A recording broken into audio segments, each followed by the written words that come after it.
Hello everyone, welcome और welcome back to my channel. मेरा नाम है कनिका और आज हम करने वाले हैं alternating series. So it's lecture number 9। अभी तक हम 8 लेक्चर्स कर चुके हैं इनफाइनाइट सीरीज के and this is the 9th lecture जिसमें हम कवर करने वाले हैं ऑल्टरनेटिंग सीरीज के बारे में। और आगे हम देखेंगे लेबनीज टेस्ट के बारे में जिसे हम ऑल्टरनेटिंग सीरीज टेस्ट भी बोलते हैं। तो आज हम ये 2 टॉपिक्स करेंगे अपने लेक्चर नंबर 9 में। So let's get started. तो सबसे पहले इसकी डेफिनेशन पर आते हैं, ऑल्टरनेटिंग सीरीज की डेफिनेशन पर। एक सीरीज जिसकी terms are alternatively positive and negative, ऐसी सीरीज जिसकी टर्म्स ऑल्टरनेटली पॉजिटिव हैं और नेगेटिव हैं, उसको हम बोलेंगे ऑल्टरनेटिंग सीरीज। जैसे कि यहाँ पे हमें एग्जाम्पल दिया हुआ है, a series of the form U1। देखिए पहली टर्म पॉजिटिव है, U2 नेगेटिव साइन आ गया, फिर पॉजिटिव फिर नेगेटिव। तो इस तरह से जो है हमारी पॉजिटिव और नेगेटिव टर्म्स चलती जा रही हैं। तो इस वाली फॉर्म को, इस वाली सीरीज को हम बोलेंगे ऑल्टरनेटिंग सीरीज। यहाँ पर ये कंडीशन दी हुई है कि UN जो हमारे U1, U2, U3 up to so on है, ये सब क्या होने चाहिए? पॉजिटिव होने चाहिए। इसका क्या मतलब है मैं आगे यहाँ पे एक्सप्लेन करूंगी, ठीक है। और हम डिनोट कैसे करते हैं अपनी ऑल्टरनेटिंग सीरीज को? Summation n from 1 to infinity -1 की पावर n-1 UN। इस तरह से जो है हम डिनोट करते हैं अपनी ऑल्टरनेटिंग सीरीज को। ऑल्टरनेटिंग सीरीज कुछ नहीं है, बस एक पॉजिटिव नेगेटिव इस तरह से हमारी जो सीरीज चलती है उसको हम बोल देते हैं ऑल्टरनेटिंग सीरीज। अब इस लाइन का क्या मतलब है कि जो हमारी टर्म्स हैं वो ग्रेटर देन 0 होनी चाहिए, मतलब पॉजिटिव टर्म्स होनी चाहिए, है ना। तो एक्सप्लेनेशन यहाँ पर ये है कि जैसे देखो पहला टर्म 1/2, फिर 1/4, फिर 1/8, 1/16। अगर मैं इसको कंपेयर करूं अपनी ऑल्टरनेटिंग सीरीज से, तो हमारा जो U1 होगा वो 1/2 होगा, U2 जो होगा वो 1/4 होगा। अगर ये टर्म नेगेटिव हो जाती है, अगर यहाँ पे नेगेटिव साइन आ जाता है, तो देखो यहाँ पे माइनस माइनस प्लस बन जाएगा, तो हमारी जो सेकंड टर्म है वो पॉजिटिव हो जाएगी, तो वो ऑल्टरनेटिंग सीरीज तो नहीं कहलाएगी, करेक्ट। तो इसीलिए इस बात का हमें ध्यान रखना है कि जब हम ऑल्टरनेटिंग सीरीज की बात कर रहे हैं, तो जो हमारी टर्म्स हैं वो पॉजिटिव होनी चाहिए, ये हम मानकर चलते हैं, ठीक है। अगर वो नेगेटिव हो गई तो हमारे यहाँ इस सीरीज में साइन जो है वो बदल जाएंगे। तो इस बात का आपको खासा ध्यान रखना है। आप कुछ एग्जाम्पल्स देखते हैं। तो अगर उसने बोला कि इस ऑल्टरनेटिंग सीरीज को एक्सपैंड करके लिखो, तो सिंपल सी बात है, अगर हमारे पास n की वैल्यू 1 है ना, जब हम n इज इक्वल्स टू 1 की बात कर रहे हैं, तो हमारी टर्म क्या बनेगी? -1, 1 -1, 1/1, 1 -1 0। किसी की भी पावर 0 होती है, तो पहली टर्म जो है हमारे पास क्या आ जाएगी? 1। अब इसी तरह से मैं 2 के लिए देखूं, तो -1 की पावर 2 -1 एंड दिस इज 1/2। तो -1 की पावर 1 यानी माइनस का साइन तो रहेगा ही, इंटू 1/2। तो हमारी दूसरी टर्म क्या आ जाएगी? माइनस का 1/2। इसी तरह से अगर मैं अपनी तीसरी टर्म की बात करूं, तो -1, 3 -1, 1/3। 3 -1 2 होता है, और -1 का स्क्वायर क्या हो जाएगा? +1। हमारी थर्ड टर्म आ जाएगी 1/3। तो इस तरह से जो है हमारी ऑल्टरनेटिंग सीरीज चलेगी। तो सीरीज क्या बनेगी? सबसे पहले 1,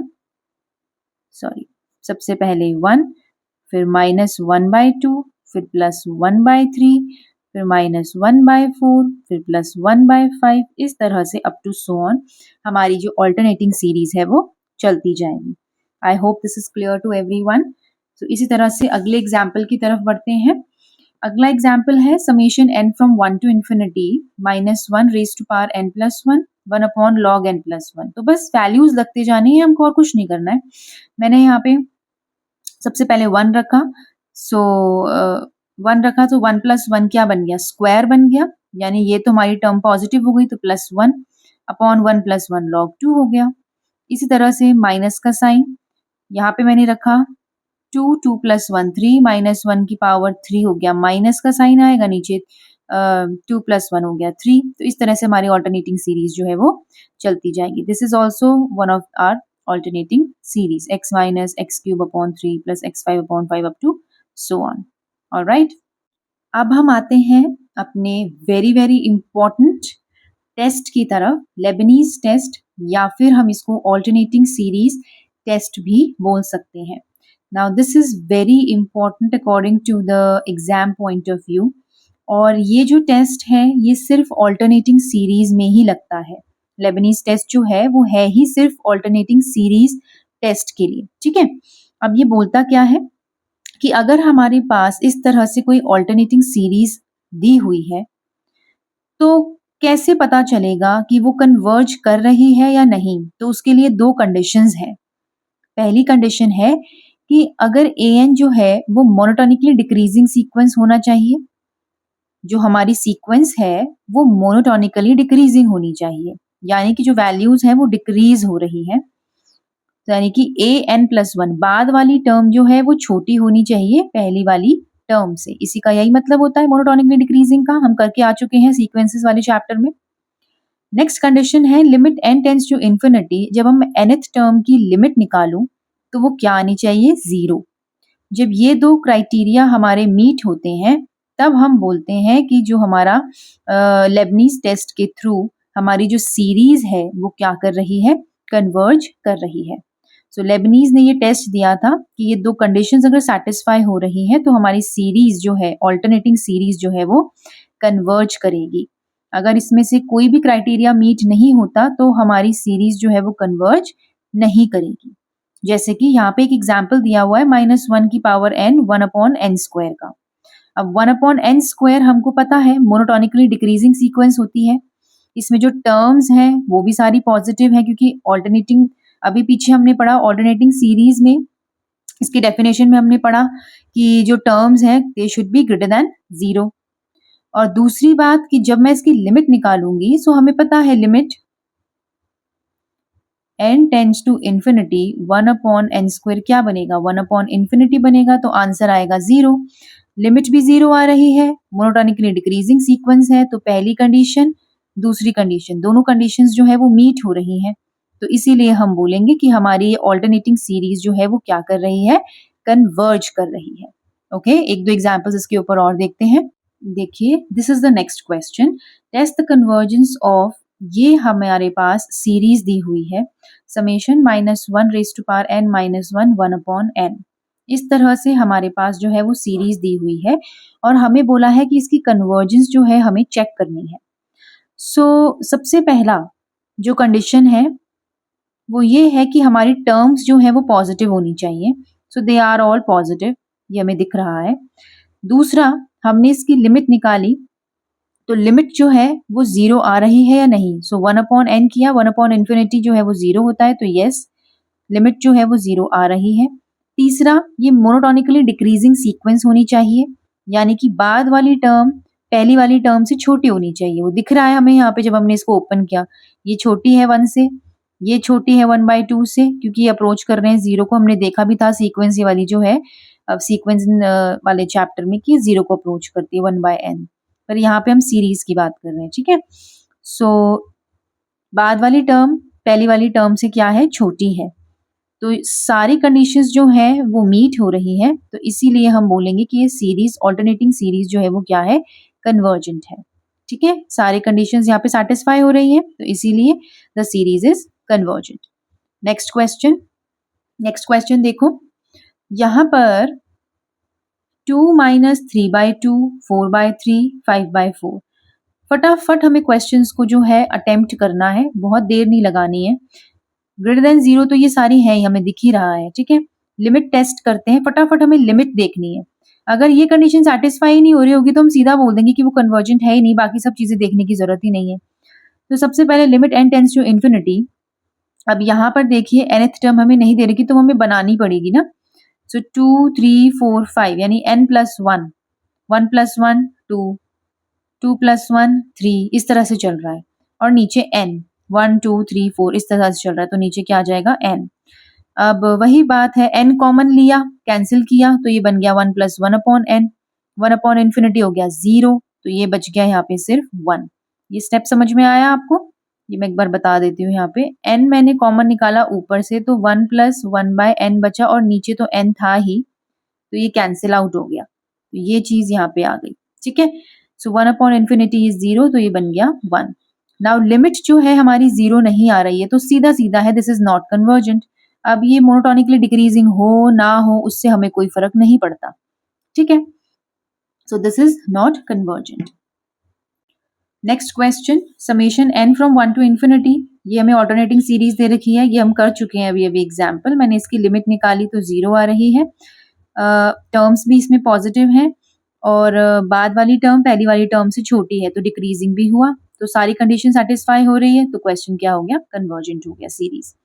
ये सीरीज दे रखी है, टर्म्स इसमें पॉजिटिव है। अब देखो यहाँ पे हमने ओपन किया और देखा क्या ये बाद वाली टर्म पहली वाली टर्म से छोटी आ रही है या नहीं आ रही है। तो दिख रहा है हमको यहाँ पे, जब मैंने इसको ओपन किया 2² 3 को, तो मेरे पास आंसर आया 2/3। और यहाँ पे मैंने फिर अगली टर्म को ओपन किया 3² 3 + 1 4 को ओपन किया, तो मेरे पास आंसर आया 3/8। तो बाद वाली टर्म पहली वाली टर्म से छोटी है, यानी कि ये डिक्रीजिंग तो है ना? अब हमें लिमिट चेक करनी है इसकी। लिमिट चेक कर लेते हैं। The denominator grows at a faster rate than the numerator. ये चीज मैंने आपको पिछली क्लासेस में समझाई है कि जब फैक्टोरियल आता है या इस तरह से पावर वाली फॉर्म आती है, तो कौन सी चीज जल्दी ग्रो करती है, यानी कौन सी टर्म जो है वो इन्फिनिटी पे पहले पहुंचती है। तो फैक्टोरियल वाली जो है वो जल्दी ग्रो करती है as compare to the polynomial. So denominator यहाँ पे जल्दी ग्रो करेगा, यानी डिनोमिनेटर जो है वो जल्दी पहुंचेगा इन्फिनिटी तक। तो अगर डिनोमिनेटर इन्फिनिटी तक जल्दी पहुंचेगा तो 1/∞ होता है हमारे पास 0, और 1/∞ अगर 0 होता है तो लिमिट हमारे पास यहाँ पे क्या आएगी? 0। ये तो एक डायरेक्ट तरीका था एग्जाम में अप्रोच करने का। ये है कि आप इसको पूरा सॉल्व करने बैठो और उसकी लिमिट निकालो। तो अब देखो कैसे निकाली है। n², n+1 को मैं क्या लिख सकती हूँ? n+1 into n, n-1, n-2 up to so on 2 into 1। देखो ये कैंसिल आउट हो गया। अब यहां से इन्होंने देखो n जो है वो कॉमन निकाल लिया, ताकि हमारा n जो है वो कैंसिल आउट हो जाए। तो उसके बाद की टर्म्स हमें लिख दी। ऊपर से n हटाने का मतलब है कि नीचे n जितनी बार भी आए उससे हमें मतलब नहीं है, क्योंकि वो हमेशा इन्फिनिटी बनेगा when n approaches to infinity। so 1/∞ जो है वो हमारे पास क्या आ जाएगा? 0। इसीलिए ये वाली सीरीज जो है वो क्या हो जाएगी? कन्वर्जेंट, क्योंकि इसकी सारी कंडीशन सेटिस्फाई हो गई। पहला ये कि ये डिक्रीजिंग हो रही है, दूसरा ये कि इसकी लिमिट जो है वो 0 आ रही है। तो this is a convergent alternating series. Alright, इसका लास्ट क्वेश्चन देखते हैं। log 2/2² minus log 3/3² plus log 4/4²। इस तरह से हमें क्वेश्चन दे रखा है। This is our alternating series -1n log n/n²। क्योंकि ये 2 से स्टार्ट हो रही है, ये ध्यान रखना, ठीक है? 1 से नहीं हो रही। log n/n² जो है वो एक डिक्रीजिंग फंक्शन होता है, ये आपको पता होना चाहिए। दूसरी कंडीशन ये है कि इसकी हम लिमिट निकालेंगे log n/n²। तो यहाँ पे मैंने एल'होपिटल्स रूल लगाया, log n का डिफरेंशिएशन किया 1/n और n² का किया 2n, तो नीचे आ गया 1/2n²। अब इसमें मैंने लिमिट लगाई तो 1/∞ हो गया 0, तो लिमिट आ गई हमारी 0। तो कंडीशन सेटिस्फाई हो गई कि डिक्रीजिंग फंक्शन है, लिमिट भी 0 है, तो हमारी सीरीज जो है वो क्या हो जाएगी? कन्वर्जेंट। यानी ऑल्टरनेटिंग सीरीज के लिए मेनली हमारे पास 2 इंपॉर्टेंट कंडीशंस होती हैं। पहला ये कि फंक्शन डिक्रीजिंग होना चाहिए, जो भी फंक्शन हमें, जो भी सीरीज हमें दें, they should be monotonically decreasing sequence होनी चाहिए। और दूसरा ये कि जो हमारे पास लिमिट है nth टर्म की, वो 0 आनी चाहिए। जब ये 2 कंडीशन सेटिस्फाई होती हैं तो हम बोलते हैं कि हमारी ऑल्टरनेटिंग सीरीज जो है वो क्या है? कन्वर्जेंट है। सो ये था आज का लेक्चर नंबर 9, जो कि था ऑल्टरनेटिंग सीरीज के ऊपर और लेबनीज टेस्ट के ऊपर, जो कि एक बहुत इंपॉर्टेंट टेस्ट है एग्जाम पॉइंट ऑफ व्यू से। आप जिस भी कंपेटिटिव लेवल एग्जाम की प्रिपरेशन कर रहे हैं उसमें ये टेस्ट बहुत ज्यादा इंपॉर्टेंट रोल प्ले करता है, क्योंकि इसमें क्वेश्चंस इजी भी होते हैं और अच्छे अच्छे बन जाते हैं, ठीक है? So this was our lecture number 9। I hope आप सभी को अच्छा लगा होगा। Please like, share and subscribe to my channel. Thank you, bye bye.